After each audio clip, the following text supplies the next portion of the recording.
April inflation rate hit 23.6%, the highest since January 2004. Ghana's business community will be responding to the impact on prices of goods and services and the final consumer. We'll hear from the Chief Executive of the National Chamber of Commerce and Industries.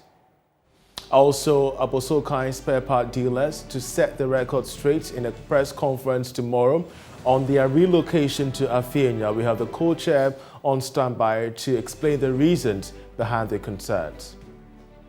Plus, the Joy Business Van features startup Menu Finder Africa, determined to be the #1 food delivery service provider in Ghana.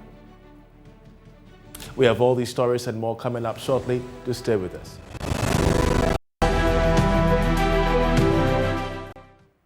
Welcome, I'm Charles Ayitey. Tonight, hoteliers are dreading the impact of anticipated utility tariff adjustment on the operations.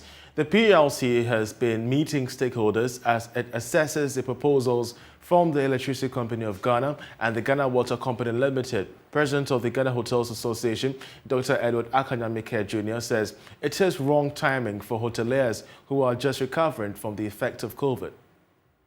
I think this morning, until this morning, when I heard the Deputy Energy Minister suggest that tariffs may not be increased, but even then, I believe that the onus lies on the PURC.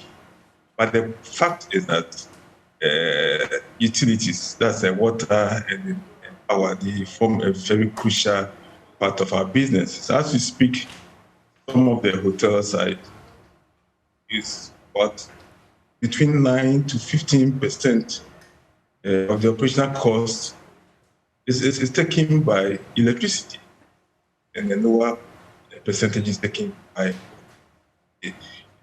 So if we should experience any upward adjustment, and I'm talking a significant one, it will certainly affect the business. Frankly, we have enjoyed some stability in electricity and water tariffs, which we are very grateful for. But I think the timing of this proposed adjustment is very, very comfortable.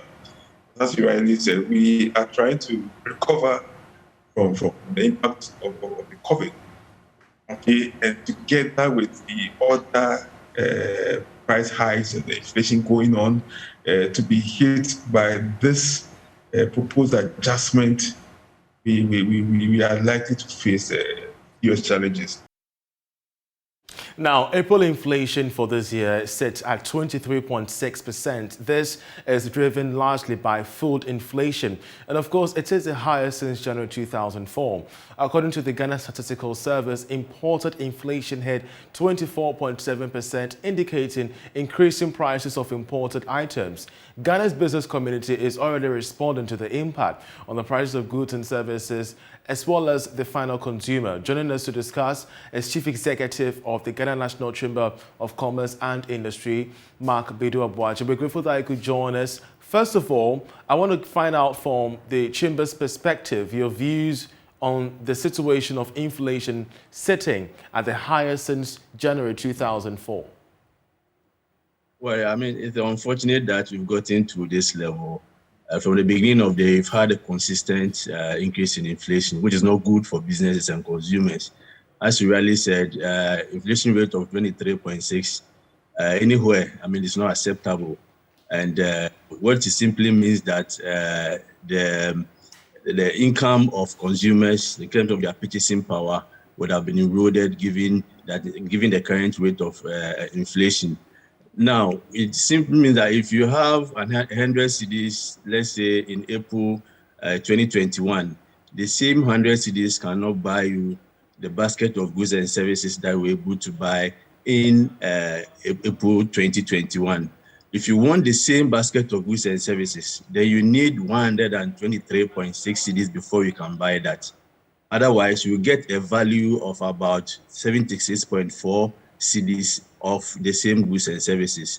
And for a consumer with a constant income without increments from month to month, it means that your purchasing power is reduced, and also your satisfaction of consumption will definitely go down. So we are not happy with the increment in inflation, and I think that something should be done quickly. For the industry sector, it's also affected. Anytime you see the consumer price going up, you realize that the producer price index will also go up, which means that prices of raw materials will invariably also go up. It means you are sourcing raw materials from Ghana. You have to pay more before you can get the same quantity that you were buying in April 2021. And even if you are importing, as you said, imported goods also experience inflation of about 24%. So it means that in the end, the cost of production, given this level of inflation, will go up, and producers will be forced to push this price on consumers, which will mean that prices will also increase further. So inflation at this level is definitely not good for both consumers and also for producers as well. Indeed, but speaking of solutions, others have called for a policy direction to at least stem the tide to an extent, especially when we're having issues regarding high import values in the country, really having a hit at the city's performance. From the Chamber's perspective, what particular medium-term measure must be taken to ensure that inflation is much more streamlined in the months ahead? Well, I think what the Bank of Ghana did earlier to increase the policy rate to 17.5 is one of the policy directions or monetary policy that could be used. But you also realize that when you do that, that means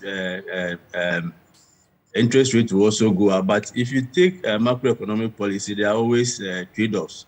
Once you try to resolve another one also pops up. So we need to find a very balanced line between inflation and the policy rate.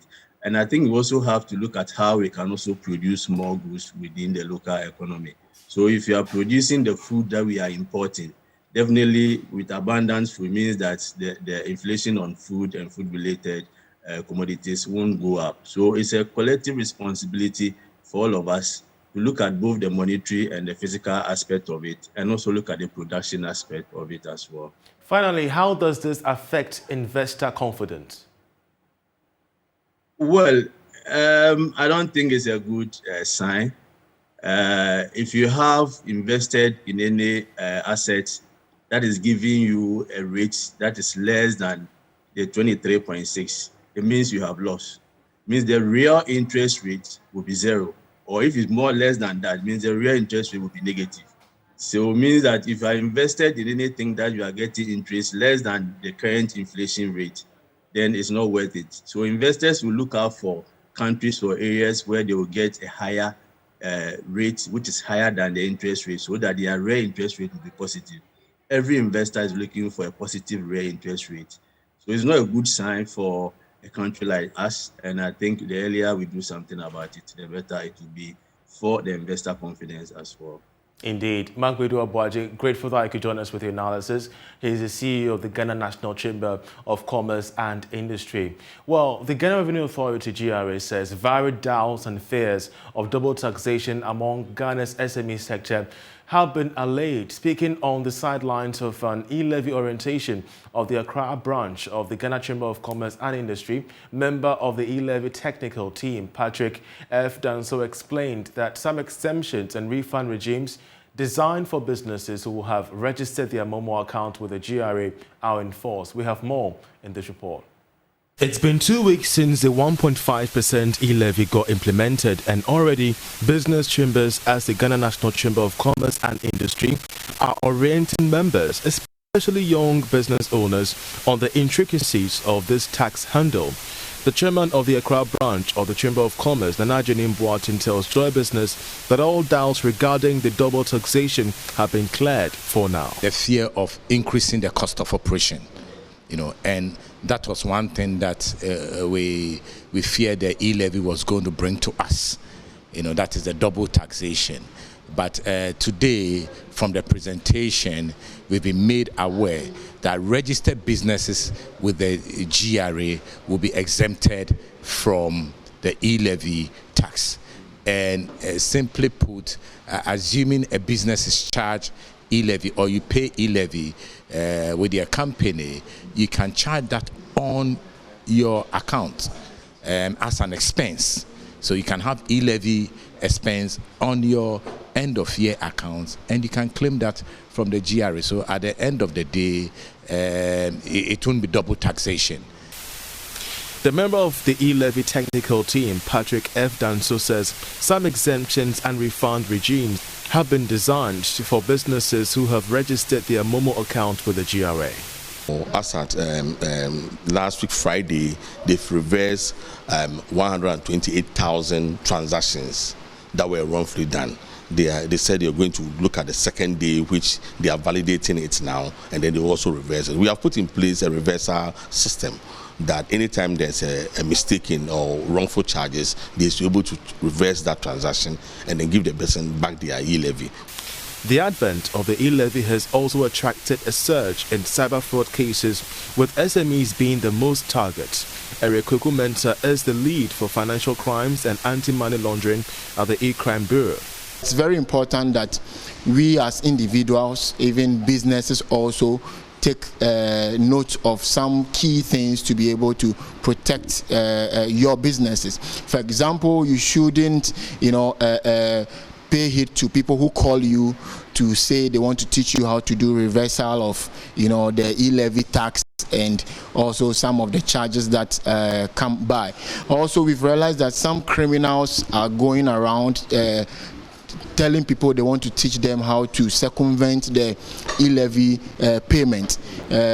You do that at your own risk, and I would advise that you follow the necessary steps to be able to pay what the law mandates you to pay, and then you'll be a very free person.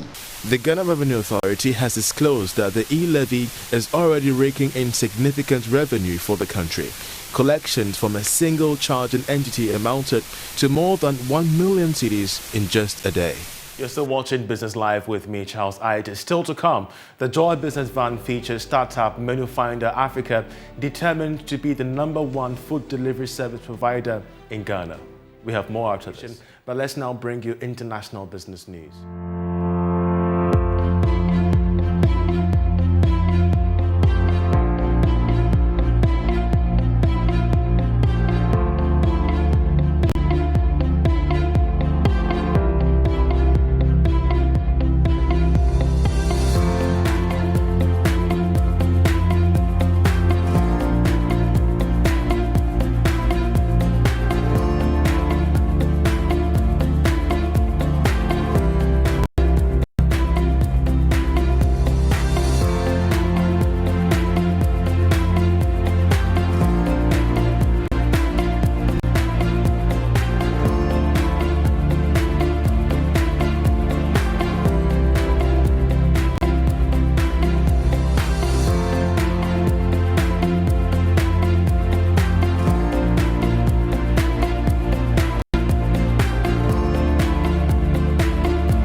Well, the Abosokai Spare Part Dealers Association is to hold a press conference tomorrow to set the record straight on their relocation to Afenia. We shall follow this closely to give you updates as and when we get that feed live from the ground. But that's how we end Business Live. I'm Charles Ayitey. For more news, please log on to myjoyonline.com. Many thanks for watching. Enjoy the rest of our program.